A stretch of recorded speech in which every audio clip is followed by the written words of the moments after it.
Britain, Australia, Canada, New Zealand, Norway impose sanction on Israeli ministers. And also Los Angeles declares nighttime curfew to handle protests.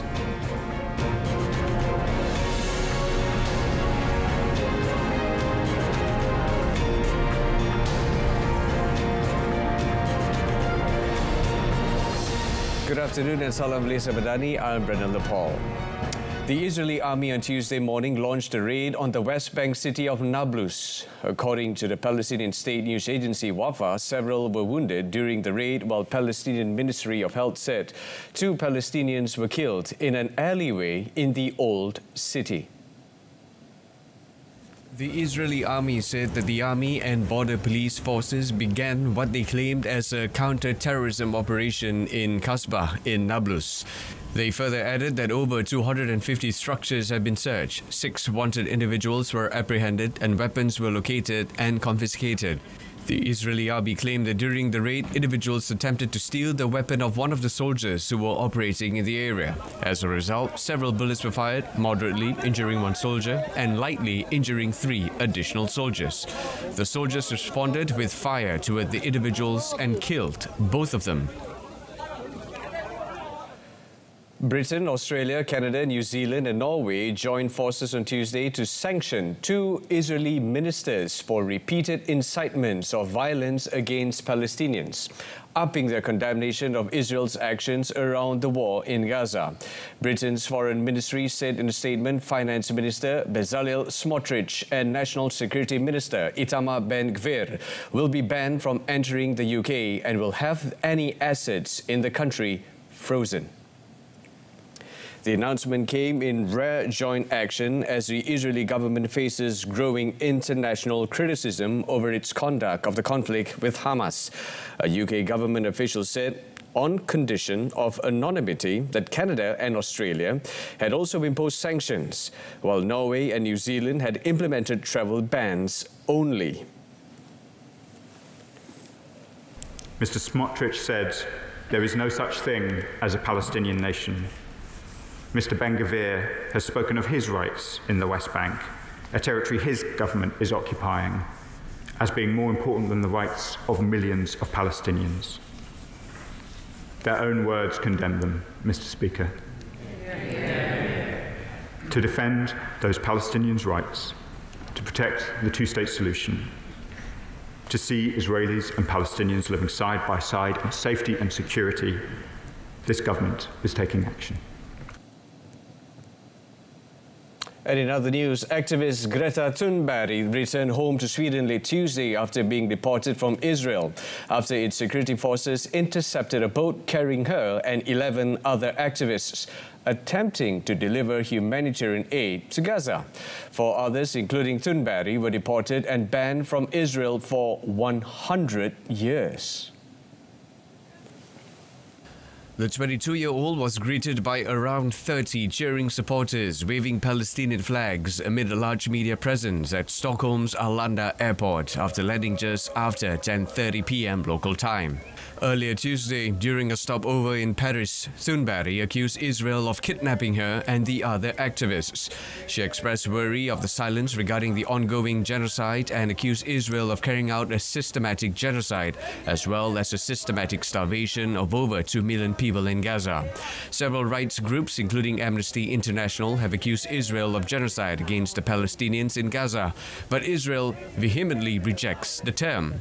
Of the 12 people on board the Madeleine carrying food and supplies for Gaza, 8 were taken into custody after they refused to leave Israel voluntarily. Regional officials said on Wednesday a 9-minute-long Russian drone attack on Ukraine's second-largest city of Kharkiv killed at least 2 people and injured 38, including 5 children. The intense strikes with 17 drones sparked fires in 15 units of a 5-story apartment building and caused other damage in the city close to the Russian border.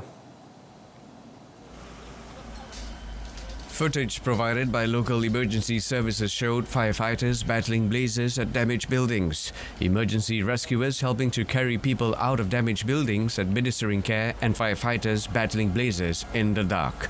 There was no immediate comment from Russia. Kharkiv in Ukraine's northeast withstood Russian full-scale advance in the early days of the war and has since been a frequent target of air assaults. The attack followed Russia's two biggest assaults of the war on Ukraine this week, a part of intensified bombardment that Moscow said were retaliatory measures for Kyiv's recent attacks in Russia. Both sides deny targeting civilians in the war that Russia launched on its smaller neighbor in February 2022. U.S. President Donald Trump on Tuesday claimed Los Angeles was being invaded by a foreign enemy and vowed to liberate the city after days of protests sparked by immigration raids. Thousands of troops, including 700 active duty U.S. Marines, were deported to Los Angeles, despite warnings from Californian authorities.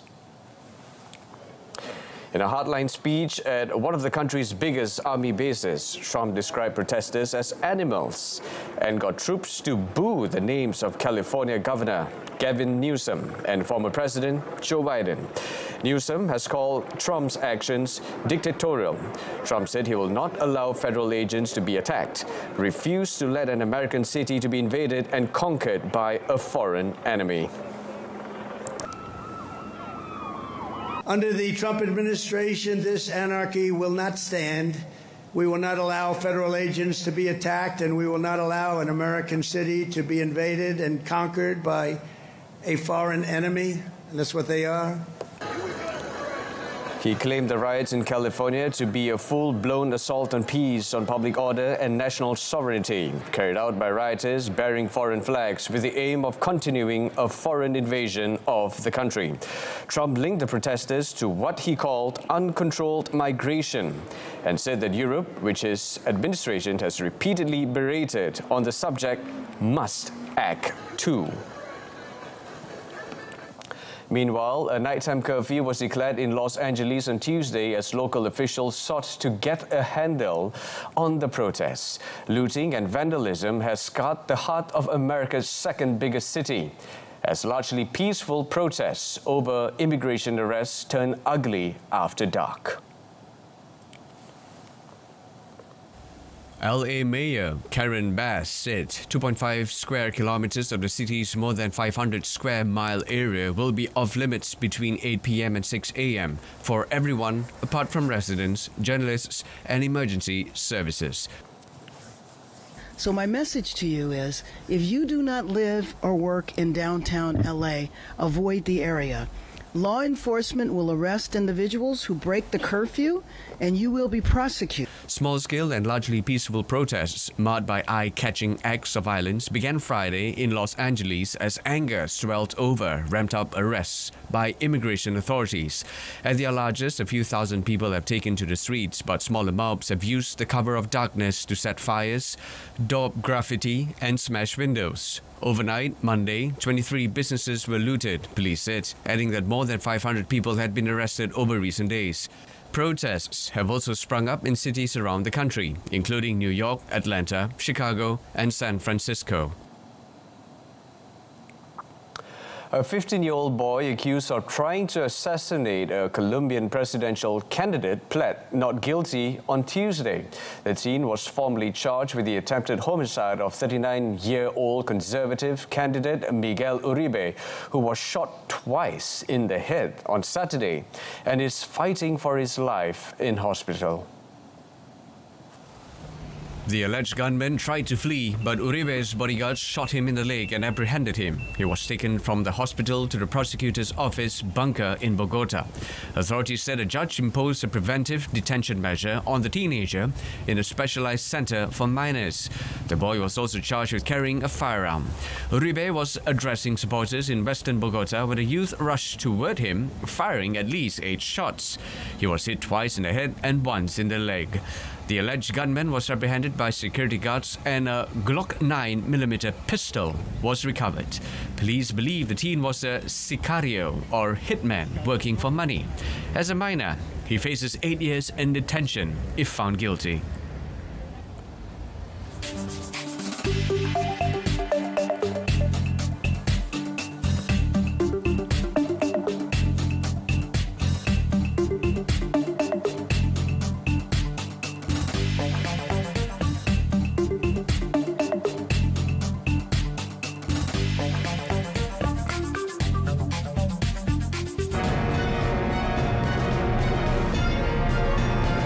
And still to come, former student opens fire at a high school in southeastern Austria. Stay with us. But first, Indonesia on Tuesday revoked permits for 4 of the 5 mining companies operating in the eastern archipelago of Raja Ampat after activists shared videos of islands damaged by nickel extraction. The cluster of islands and shoals in southwest Papua province sits in the Coral Triangle and is believed to be one of the world's most pristine reefs. The nickel companies are Nuram, Kawe Sejahtera Mining, Anugerah Surya Pratama, Mulia Raymond Perkasa, which operate on islands in and around Raja Ampat. Protests against mining in Raja Ampat, a picturesque UNESCO-designated global geopark known for its marine biodiversity, dominated Indonesian social media last week, with users sharing a graphic of the area's blue waters with the hashtag #SaveRajaAmpat.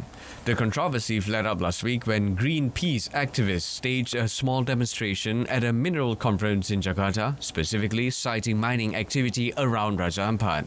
The environmental group said in a statement, mining caused the destruction of 500 hectares of forests and damaged coral reefs and marine ecosystems. Indonesia is the world's biggest producer of nickel ore and is also aiming to develop its own domestic ore processing capacity. The UK government announced on Tuesday that it will invest billions of pounds in the new Sizewell C nuclear power plant as it strives to meet its net zero and energy security targets. The UK Treasury said in a press release the £14.2 billion sterling investment will end, would unlock a golden age of nuclear to boost the UK's energy security. The latest injection is part of a budget announcement by Britain's Finance Minister, Rachel Reeves, who is due to detail her spending and investment priorities for the coming years on Wednesday, with defence and health as key areas. The UK is now the majority shareholder in Sizewell C.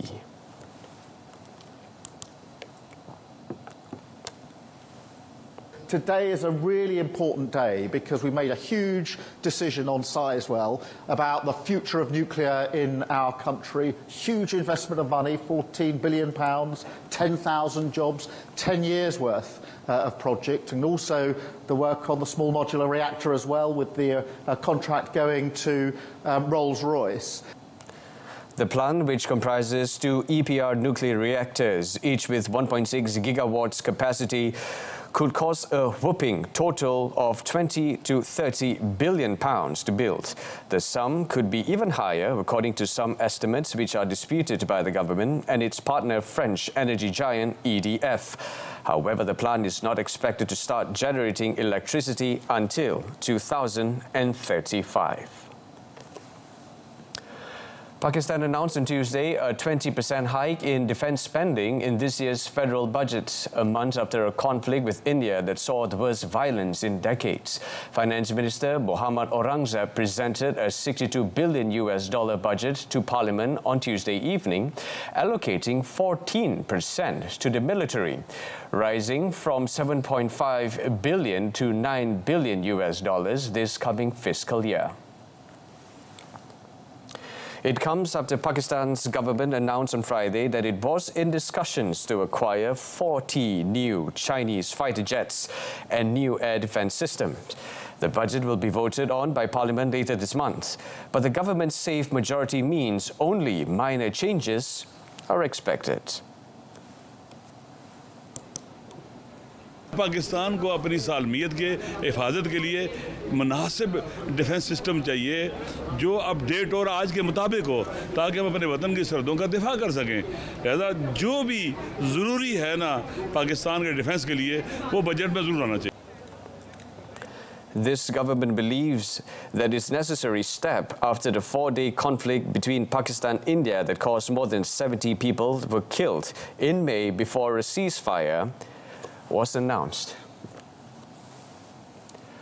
A former student opened fire at a high school in southeastern Austria on Tuesday, killing 10 people before taking his own life in an unprecedented case of deadly gun violence that stunned the country. 9 victims were immediately confirmed dead, but a woman died from her wounds in hospital later. Authorities said 7 of the victims were female and 3 male, without specifying their ages. A 17-year-old French student was among the victims. 12 people suffered severe injuries, and police said support was being provided to the witnesses and those affected. The suspect acted alone and took his own life in the school toilet. The police said late Tuesday they had found a goodbye letter addressed to his parents during a search of his residence, but that it included no clues about his motive. Austrian Chancellor Christian Stocker declared 3 days of national mourning to remember the victims. According to police, the alleged perpetrator was an Austrian from the Graz region who used 2 legally owned weapons. He was a former student at the high school but had not finished his studies. Colombia was rocked by a string of 24 coordinated bomb and gun attacks that killed at least 7 people across the country's southwest on Tuesday, deepening a security crisis roiling the Andean nation. National Police Chief Carlos Fernando Triana said police confirmed at least 7 dead and 28 more injured. Attackers struck targets in Cali, the country's 3rd largest city, and several nearby towns, hitting police posts, municipal buildings and civilian targets. Assailants suspected to be a local guerrilla group had attacked using car bombs, motorcycle bombs, rifle fire and a suspected drone. In Cali, the towns of Villarrica, Huatinte and Corinto, AFP journalists witnessed the tangled wreckage of vehicle bombs surrounded by scorched debris and damaged buildings. The attacks came days after a brazen attempted assassination of a presidential candidate in Bogota that has put the country on edge. Many Colombians are now fearful of a return to the violence of the 1980s and 1990s, when cartel attacks, guerrilla violence and political assassinations were commonplace. 8 people were killed Tuesday in 2 armed attacks in the country's largest city, Guayaquil, as criminal gangs battled for control of lucrative drug trafficking routes. Recently, re-elected President Daniel Noboa has vowed to tackle the drug gangs head-on, with limited success. Police said 8 individuals died of gunshot wounds in separate attacks in the city's northern neighborhoods. In the aftermath of the shootings, scores of heavily armed police were combing the scene as distraught relatives looked for their loved ones. A flood of cocaine from Colombia and Peru through Ecuadorian ports has drawn mafias from Albania to Italy to Mexico to this once safe Andean nation. Guayaquil, a once prosperous port city, has become the epicenter of the violence. On Tuesday, he extended a months-old state of emergency, saying an extraordinary response was still needed. Official reports revealed 3,084 homicides recorded in Ecuador between January and April. Experts believe this is the most violent start of the year that the country has experienced, with 1 murder per hour. Violence flared up for a second night Tuesday in a northern Irish town after racially motivated attacks, sparked by the arrest of 2 teenagers accused of attempting to rape a young girl.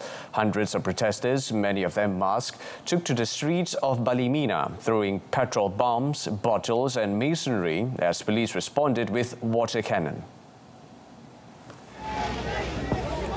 There was a heavy police presence in the town located 48 kilometers northwest of Belfast as the protesters set fire to a car and barricades.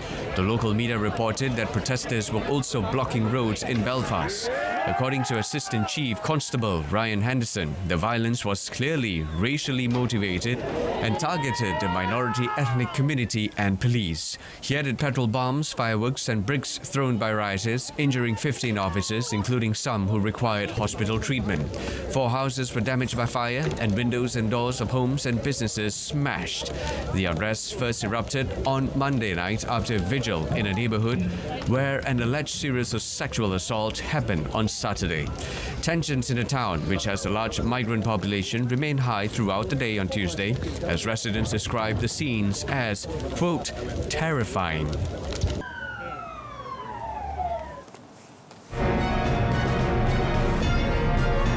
And in sports, Malaysia breaks 11 years winless streak against Vietnam.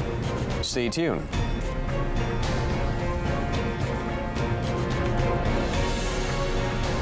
We start with football. For the first time in 11 years, the national football team walked away with victory against Vietnam after beating them 4-0 in the second 2027 Asian Cup Group F qualifying match at Bukit Jalil National Stadium last night. Malaysia has now taken the lead in Group F with 6 points, while Vietnam is now second with 3 points.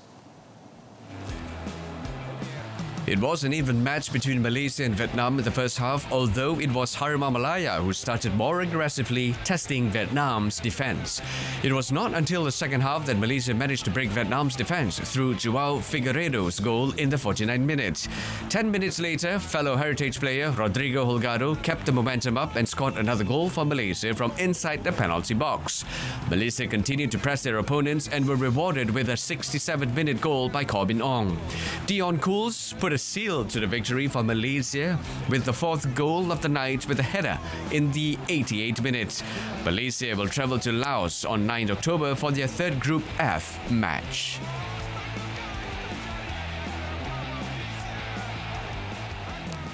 Malaysia head coach Peter Klimowski attributed the victory towards national players' commitment and discipline. Even with short intensive training session, it did not stop the players from getting in sync with one another. Could have got in front in that first half, but it was important that we stayed focused in the second half. We stayed disciplined. We kept working hard as a team. Yeah, dream for it, 100%, because we got that dream without a doubt. And you saw the commitment the players have for that. And we don't just have, we don't just think about it. We have to do it by action, and we have to do it by action every day. He, however, reminded his squad not to get too comfortable and maintain the focus for the upcoming matches in Asia Cup. In the World Cup qualifying campaign, Japan thrashed Indonesia 6-0 in front of their home crowd, ending their campaign on a high note. It is Indonesia's heaviest defeat to Japan, but it's also their first defeat under new manager Patrick Kluivert. Daichi Kamara opened the scoring in the 15th minute with a well-placed header before Takefuso Kubo doubled the lead 4 minutes later. The Crystal Palace forward then netted his second deep into the first half stoppage time, capping a move orchestrated by Kubo and Yuki Mito. Japan continued to dominate after the break as Ryoya Morishita volleyed in the fourth in the 55th minute. Shuto Mashino added a fifth just 3 minutes later following a deft assist from Kubo. Substitute Mao Hosoya completed the rout in the 81st minute, firing home after a surging run and cross from Kota Taurat Sumida. Former Dutch international Kluivert hoped he can still help the team qualify for next year's World Cup when the teams who did not automatically qualify face each other to compete in a playoff for the final AFC spot.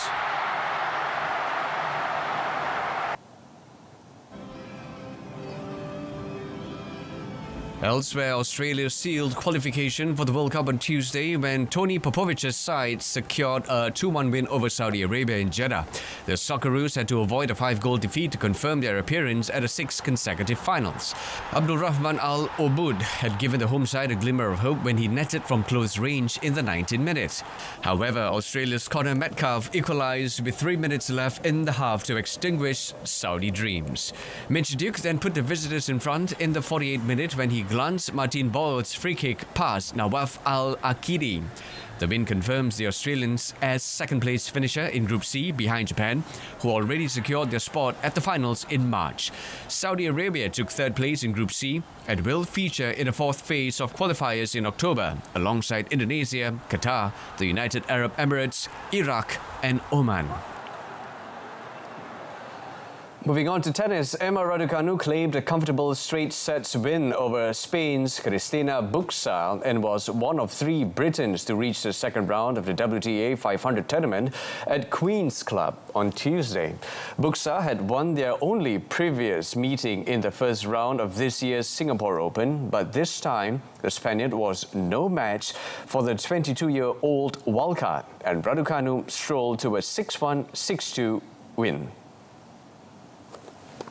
Raducanu, who famously won in New York as an 18-year-old qualifier in 2021, made a vibrant start to her grass court singles season. The British star revealed before Queen's that she is still troubled by back spasms that have plagued her for much of a frustrating 2025 campaign.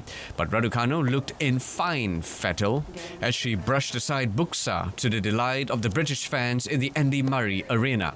In the first women's action at Queen's since 1973, which has been solely an ATP men's event for 52 years, Raducanu was joined in the second round by two of her compatriots, Katie Boulter and Heather Watson. On to motorsport. Twice World Superbike champion Toprak Razgatlioglu will make the switch to MotoGP in 2026 after agreeing to join the Prima racing team. Razgatlioglu, the first Turkish Superbike world champion who is known for his showmanship and has 63 wins, won his first title with Yamaha in 2021 before making the switch to BMW, winning the title again in 2024. Pramac made the switch from Ducati bikes to Yamaha this season. Razgatlioglu is currently second in the 2025 Superbike Championship. Razgatlioglu had previously tested the Yamaha bike in 2023. Pramac currently have Jack Miller and Miguel Oliveira as their riders this season, with Yamaha saying the 2026 lineup will be confirmed in due course. Current World SBK leader Nicolo Bulega is also set to join Ducati's MotoGP test team next year, ahead of a potential switch in 2027 when MotoGP's new regulations come into effect. Petronas Malaysia Cup Prix 2025. Pusingan ketiga. Deruman jentera moped pelbagai kategori. Kali ini menggegar LYL International Karting Circuit dengan aksi tanpa henti dari setiap pelumba. Menakluk lita dengan kelajuan dan keberanian. Ahad 15 Jun 2 petang di TV2 dan di saluran sukan RTM.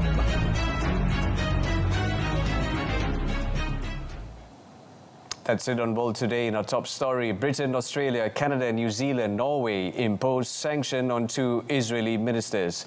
Do join us again tonight at 8:30 p.m. for more on TV1 and Soloran Berita RTM. You can also stream us live on RTM Click's website and mobile application. Till then, I'm Brendan Lepol from the river to the sea. Palestine will be free. Take care and have a good day.